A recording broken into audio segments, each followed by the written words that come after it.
Now, the Guildhall is one of the few buildings left in London that Shakespeare would have been familiar with, and this weekend its historic facade will become the canvas for a spectacular show to commemorate the 400th anniversary of his death. Well, Martin Stew is there for us. Martin, tell us more about it. Well, Charlene, it should be lit up, but as you can see, the joys of live TV, the lights have just failed. It should be a lovely projection because, as you say, this would have been one of the only buildings in the City of London that Shakespeare would have recognised because it didn't burn down in the Great Fire of 1666. Shakespeare died in 1623. Now, to tell us a bit more about why they are celebrating when they get the lights working, Shakespeare is Sarah Pink. Sarah, come on in. When I think of William Shakespeare, I think of Stratford-upon-Avon. Why are we celebrating here in the City of London? That's an excellent question, and indeed we do. The reason is because Shakespeare lived and worked here in the City of London. So it's entirely fitting that 400 years after his death, we're commemorating his life and his work in the City of London, where he actually did live. And some interesting artefacts we've got down here as well, which are free for people to see. Indeed, they are. In the Guildhall Art Gallery, we have the 1613 deed, which bears William Shakespeare's signature. And that's because he bought a property here in Blackfriars for the princely sum of £140. That's not bad value. You'd struggle to get that these days. And Desert Island Disc fans will be pleased because there is a complete work of Shakespeare down here as well, isn't there? There is. It dates from 1623, and as you say, it's the complete works of Shakespeare in one volume. And that's called a first folio, is that right? It is indeed. Yes, I had to Google that. I didn't know. Thank you very much, Sarah. Thank you very much. I'm still waiting with bated breath for these lights to come on. Apparently, it is supposed to illuminate, show the building crumbling and all that sort of thing, but it's not really working at the moment. So, in the meantime, why don't we take a quick look at the weather forecast? Now, London's Guildhall is set to be lit up tonight to mark 400 years since the death of William Shakespeare. The performance will use 3D video technology and be set to period music. Toby Earle is there for us now. Toby.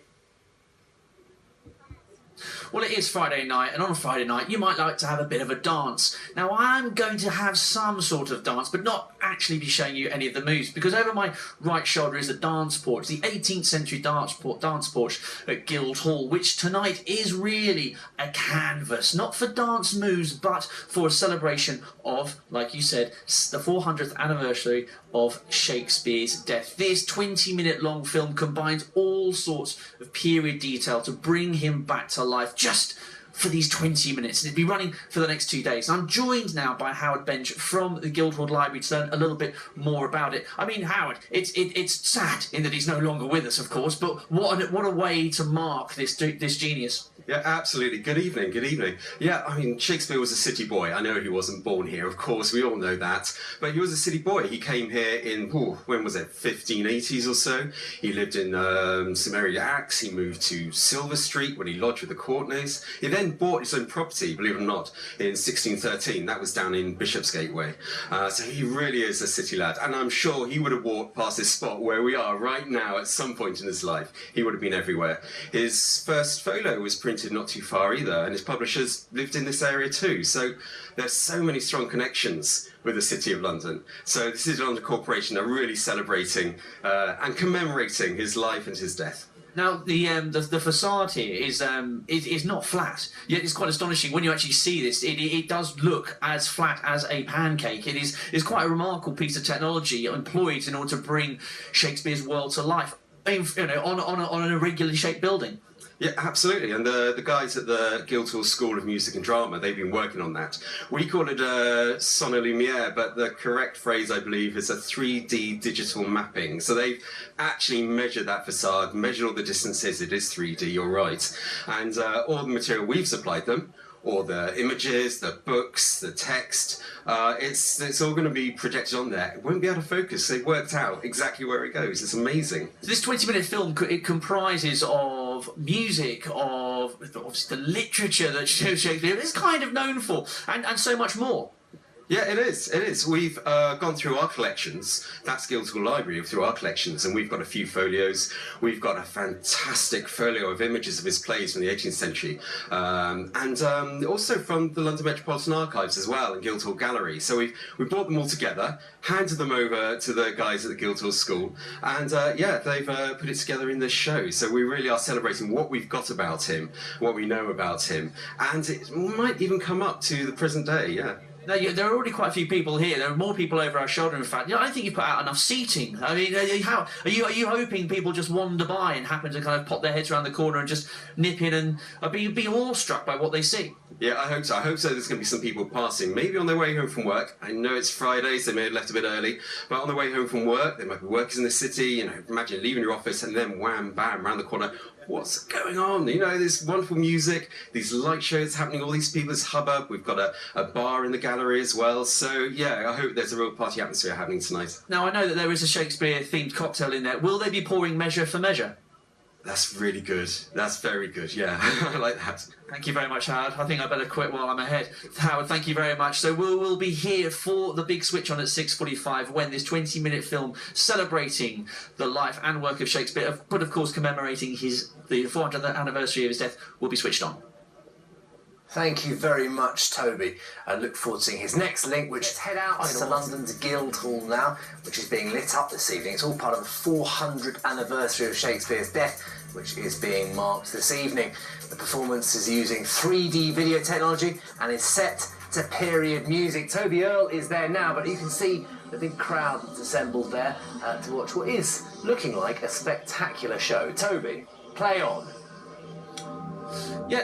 Yeah, there were some 2,500 people earlier, it was estimated, to watch the start of this 2-day event, this 3D spectacular, where period music and words are pasted onto the side of the Guildhall. It looks flat, it really isn't a flat surface whatsoever. But also here, there are 2 items from Shakespeare's history, one of which only really cropped up after he died, which are on view, and they are something of they're both something of a rarity. And I'm joined by 2 people who can tell us a little bit more about them. I'm joined by Sarah Pink of the Guildhall Library and also Lawrence Ward, archivist. Thank you very much for joining us this evening. Sarah, could you tell us a little bit about the first folio of Shakespeare's from 1623, which is on display, and that doesn't happen very often. What is its significance and how did it come to be? Yes, of course. Basically, the 1623 First Folio is the complete works of Shakespeare in one volume. And what's really interesting about this is that Shakespeare never intended his plays to be published, rather to be performed. So a group of his friends clubbed together, put all of the known records of the plays into the one volume, and that's what we have here today. And without them, those plays would have been lost forever. There was one chap involved. There's kind of a link between the first folio and this other document. Yes, that's Hemingway. So Lawrence, yeah, this document, it's a legal document which Shakespeare signed. It's just a legal document. Thousands of them, right? Why is this one so special? That's right. Boring legal property deed. We've all got them, but this one is signed by Shakespeare. There are only 6 documents that we know about which bear his signature. All the signatures are a bit different. Maybe that says something about the way that he wrote and how quickly he wrote. But it imbues this kind of legal document with something really, really special. And why did he buy this property in Blackfriars? I mean, what was he up to? Well, that's part of the mystery of Shakespeare. I mean, we don't really know entirely, but it was right next door to the Blackfriars Theatre where he was working, just across the river from the Globe. I think he must have been using it as a base of operations for his theatre work in London, even though it was later in his career. I think he was still working with the company, still producing, still performing, maybe. I mean, he has this property. I mean, is he the kind of guy that pays his taxes? Is he a stand-up legal guy? Well, he wasn't. He certainly wasn't. He had a history as basically a tax dodger and a tenant in London for a long time. He lived in Shoreditch, he lived in Bishopsgate, he lived in Paris Garden, all over the place. By this point, he was definitely a wealthier man, probably coming back to London with quite a bit more status. And what was it? I mean, this particular building, it was part of a monastery. Is that right? That's right. It was part of the former Blackfriars Monastery, so it had been dissolved by Henry VIII. This was the old gatehouse, so a very odd building to buy, and it looks like he even rented out rooms there as well. So he was still like running his business at the same time. So was he not just a writer, and he's not a bad writer, he's a savvy businessman, really. If he's letting out properties, he knows London property market is where it's at. It sounds like it. He was a shrewd businessman. He bought property in Stratford, London. He dealt in grain, all sorts of things. So it wasn't just about theatre.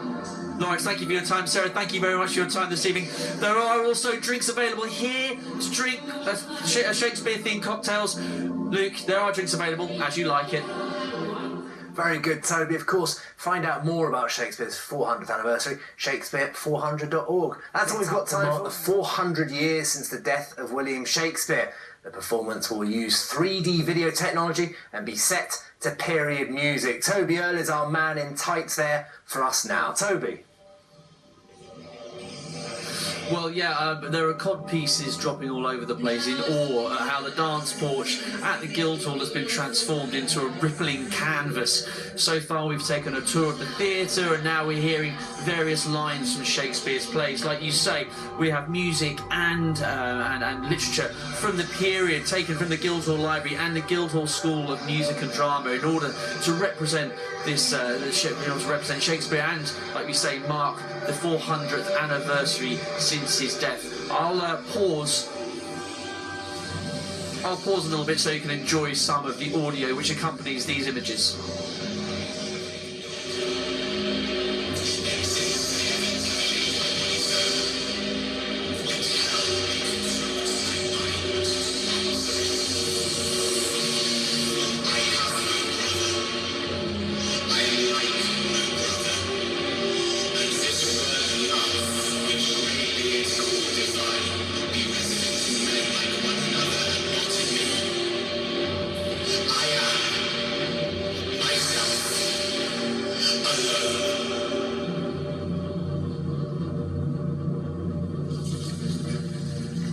This 20-minute film started at 6:45. It'll run through till 8:45 this evening. But if you wish to come along and watch it, we'll have to be moving pretty quick. Maybe even be moving quick at the doublet because it only runs tonight and tomorrow night. Like I say, from 6:45 until 8:45, and it is a really stunning piece of 3D imagery.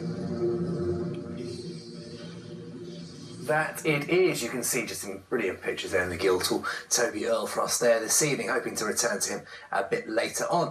We're going to take a break. It's been lit up tonight to mark the 400th anniversary of the death of William Shakespeare. The performance will use 3D video technology and be set to period music. Toby Earl is there for us now.